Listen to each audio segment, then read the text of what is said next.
you're on that one. Right now I'm on that camera. What is up, guys? Checking out the whiteboard. We're about to switch over to the other camera. Now we're over here and we're good to go. It's always fun day here in MFG Tribe. All right, let's go through these comments, questions. If you guys have a question, you better leave them in there because there's a 30-second delay. And we may end the show. We always get to the bottom of the show and it's like, all right, I'm about to wrap up. And then somebody throws that last minute question in. I appreciate you guys engaging. I appreciate you guys that have stuck around this long live. I appreciate you. I know you guys have stuff to do, especially coming up on the lunch hour for most of us. So appreciate you sticking with us. Let's go through it. Alrighty, so no questions yet, but we do have some comments. We got Tyler DeMontany. It says, first time attending an MFG Tribe webinar, so I'm looking forward to it. Let's go, Tyler. Tyler, hopefully you've gotten some sort of value out of this so far. And if you're like, I got a little bit, go over to my YouTube channel, dude. I promise you will find some stuff over there. Jazz Baz on YouTube says, sounds like the book Challenger Sales. Have not read it, Jazz Baz, but if you say it's true, it must be true. Challenger Sales. I'll have to check that out.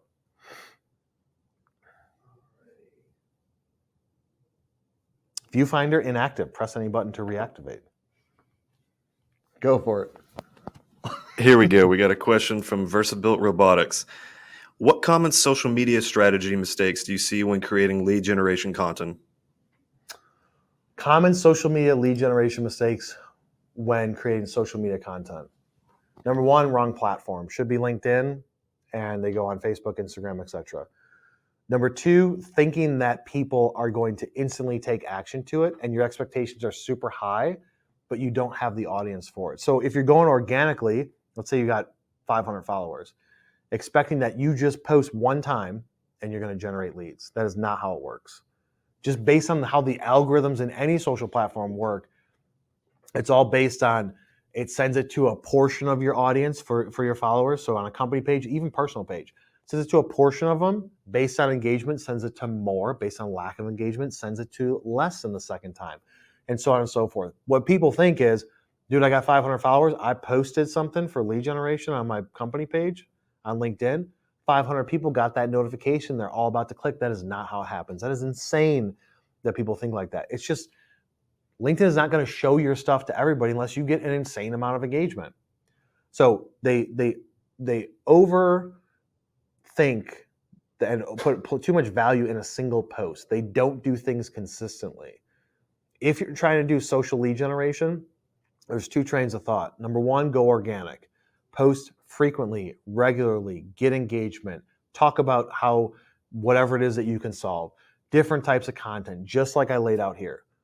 Doing all of that stuff consistently for months and months and months, and look at the data and say, these are getting the most engagement.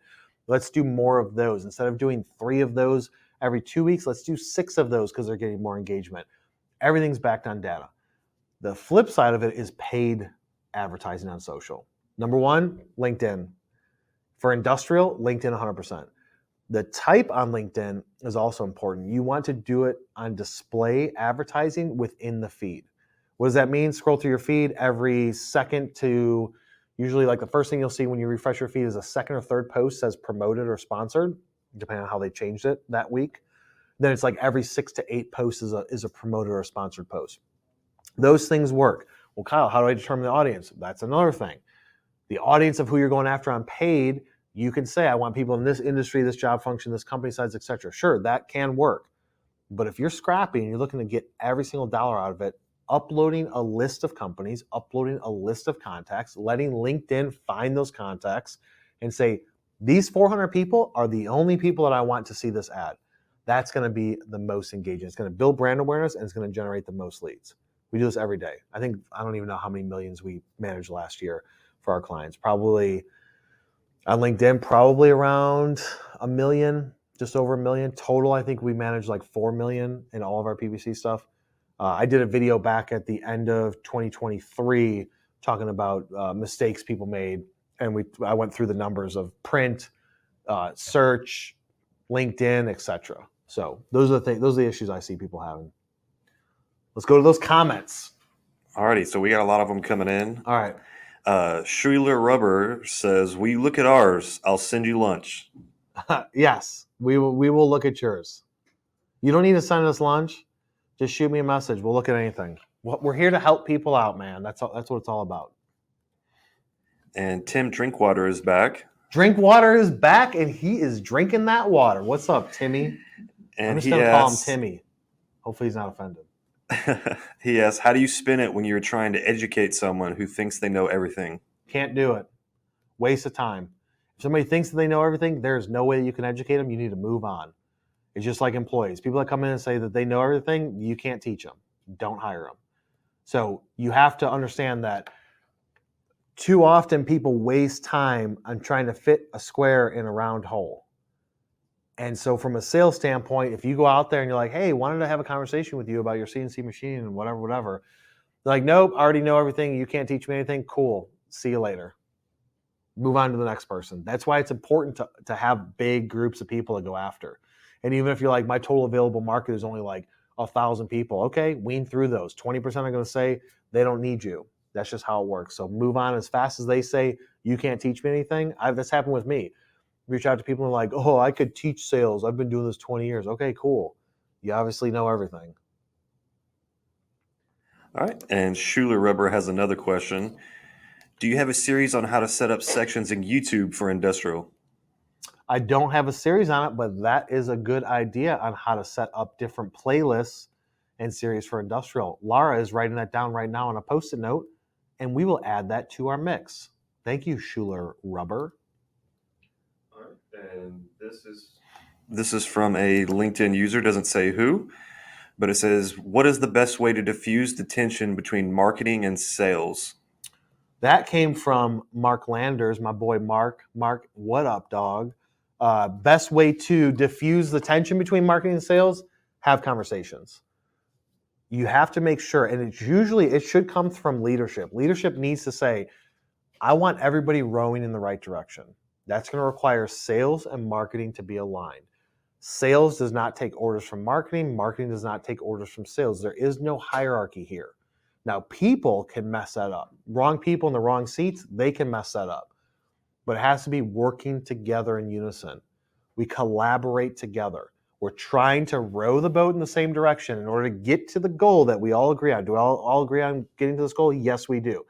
Here's how we're going to get there, by us working together.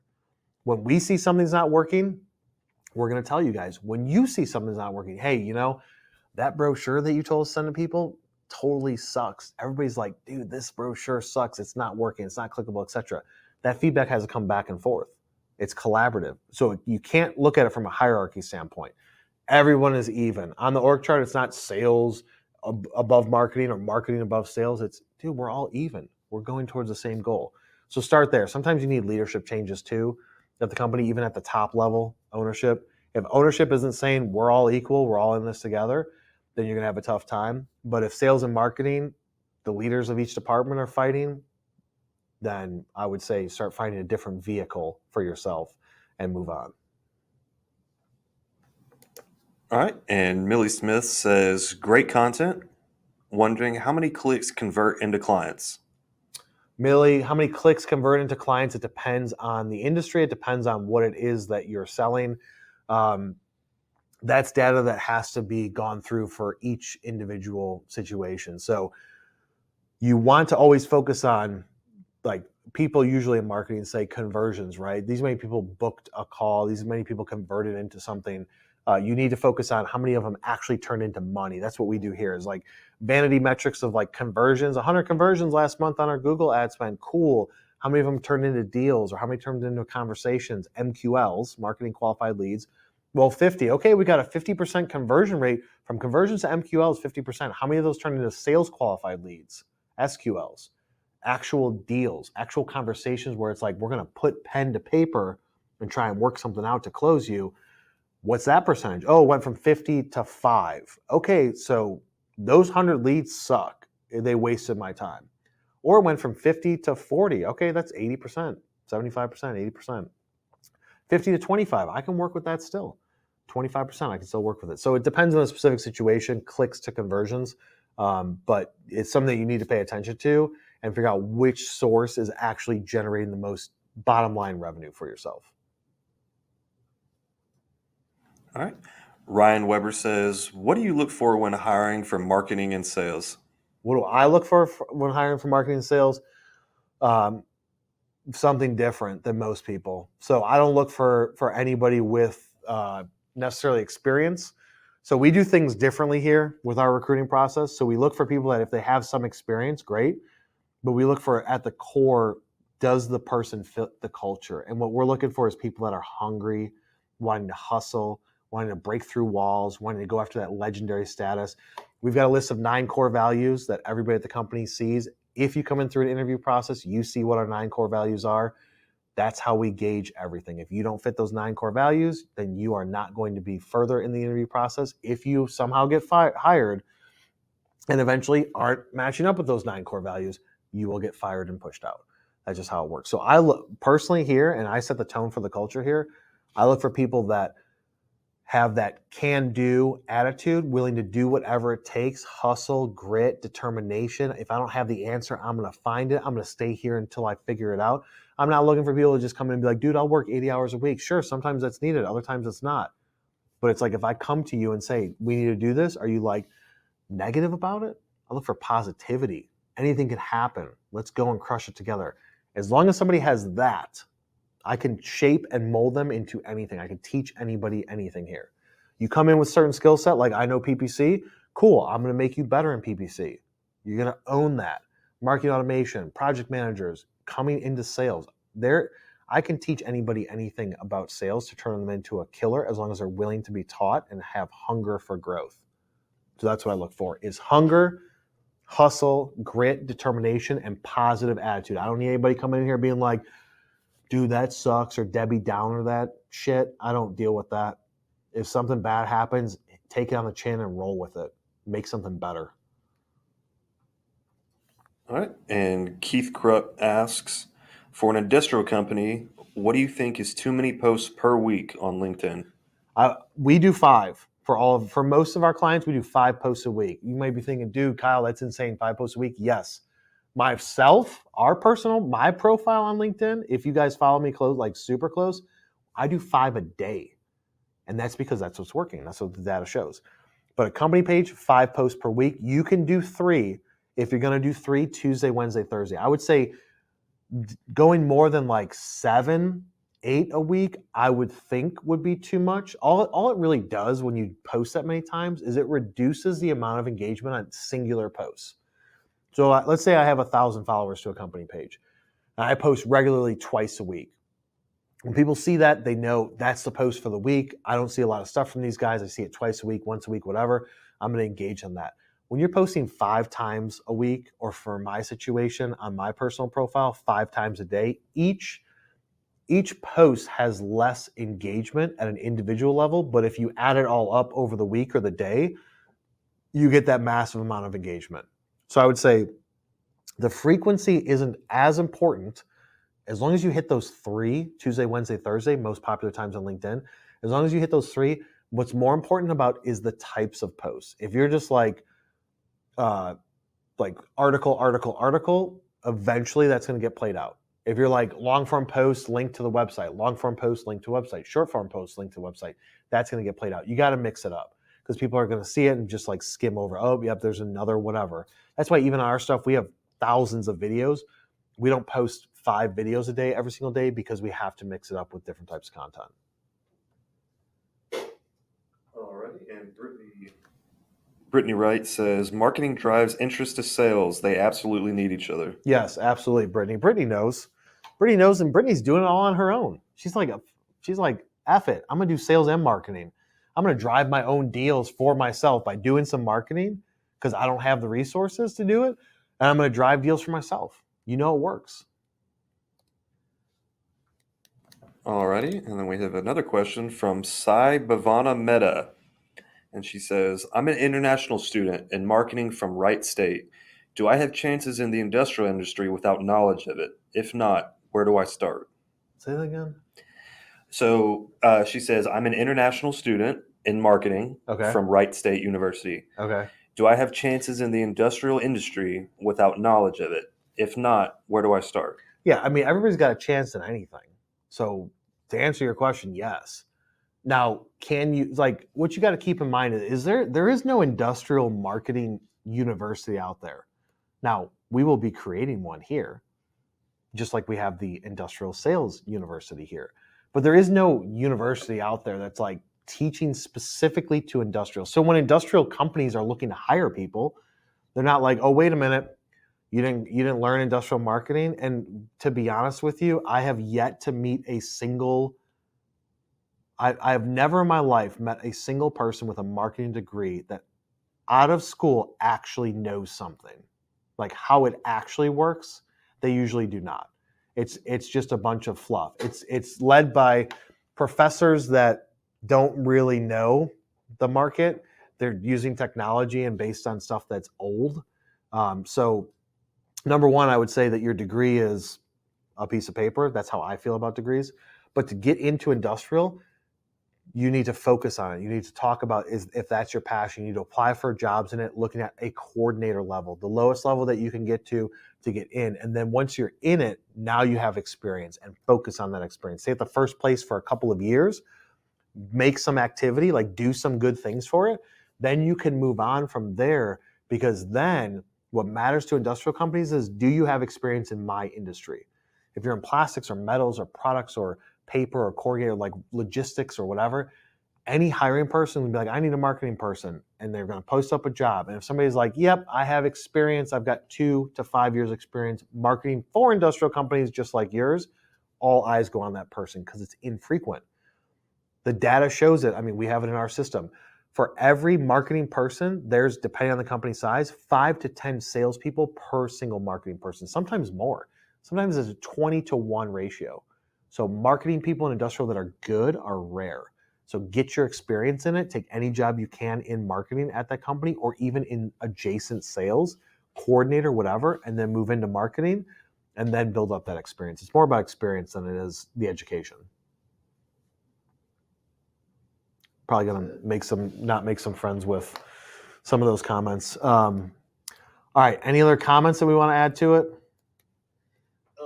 We just Amanda Johnson just posted. Yeah. Let's go, Amanda. We just got one from Amanda Johnson. She says, Kyle, that is exactly what I did. I started as the field service coordinator and moved up to marketing after a couple of years. Yeah. So perfect example. Amanda did it because the position wasn't open. Maybe she didn't even know she had a passion for marketing. But let's say she's got a degree in marketing. She's like, well, shit, I can't get into marketing because maybe they didn't even have a job for marketing wherever she first went to. So she's like, I'm going field sales. Learned probably a bunch of stuff, then slid into marketing. Now is able to apply that knowledge that she learned directly into her field, which is going to provide a massive impact. It's going to be more valuable to her company. And in 5 to 10 years, Amanda will be able to write her own check when it comes to a marketing job. She could probably go to any industrial company and be like, yo, been doing this for 8 years, did 3 years in sales, 8 years in marketing. This is what I did, looking to step it up a notch. She's going to be making at least 200 grand. Like at least, because that's valuable. Experience is valuable. I will pay. Salesperson comes in here, and let's say they're starting out. A kid off the streets, hungry, motivated, aggressive, has some background in technical, they're worth X dollars. Somebody that I have to train less is worth more dollars. But in sales specifically, and especially in industrial and some other fields here, like some other departments, sometimes you have to undo what they've done in their career. Sometimes you have to unteach what they've learned. And you have to completely change it. And if they're not open to change in that, then their experience is worth nothing. I'll take the kid with no experience. I love people coming in here with no experience in industrial. As long as they're willing to learn, I will teach them that stuff. They will learn it quickly. They will dive into the deep end for probably, I don't know, half of our staff here, if not 60% of our staff. They can understand industrial stuff. They have a desire to learn about it, but it's like if I said, Riley doesn't have experience filming industrial, so he can't do it. No, all you need is he's great at what he does with film. Just point him in this industry and he will figure it out and teach him how it works and he'll succeed. And then last comment, Sai just kind of came back and she says, "Oh yes, I love his content. His YouTube videos made me look into industrial companies." Oh, there we go. We're bringing people in from marketing into industrial. This is where it's at. So I'm glad that I converted you from whatever you're going into, Cy, into industrial. It's a great industry. It's what I've done for 23 years straight out of high school. You can make a lot of money in it, and it's for marketing. It is a niche, and once you're in it, you're going to love it, and you're going to make a positive impact as long as you have that work ethic and hustle. So, guys, we're coming up on 57 minutes in this live. I feel like our lives we just can't go under like 55 minutes lately. But that's good because you guys are asking questions and engaging, and I appreciate all the questions. I appreciate you guys sticking live with me for this long. Be sure to share it with somebody you know. I got the team looking at me because there's probably some more comments. What do we got? No more comments? We do Just a comment. More than just a comment. Okay, let's hear it. Roll us out with the comments, and I'll close us out. Alrighty. So Jim Short, kind of talking about experience, says, "I was a communications major in college and knew very little about industrial sales and marketing. Now I own my own business selling specialty metals and specialty tapes and adhesives. Manufacturing is a great career for younger people now." Preach it, brother. I'm with you 100%. That's it? All right. There's more comments, man. You don't want to share it? Okay. Brittany Wright says, just follow his playbook and content on YouTube. It's so helpful. Brittany knows. Brittany has been following me for, I don't even know, 5 years, 6 years. Brittany's legit. You guys need to follow Brittany because Brittany is applying what she has learned every single day. Go to her LinkedIn page. That's where, if you guys are looking like building your personal brand, what should I do for my business? Just follow what other people do. So don't just listen to what I say, but look at my page. Why are we posting what we're posting? It's because it's working. So just follow along. Make adjustments as necessary. Am I cool to close it out, or you want to say something else? We got another question. Riley's got another question. Last minute coming in the 58th minute. So Keith Krupp asks, "Kyle, can you go over your background quickly?" Okay, my background quickly. Dropped out of high school, a few credits short. Got a job as an engineering technician at an electromechanical switch company called Grayhill. My dad was a machinist there. My aunt was the VP. Decent sized company. Got into engineering.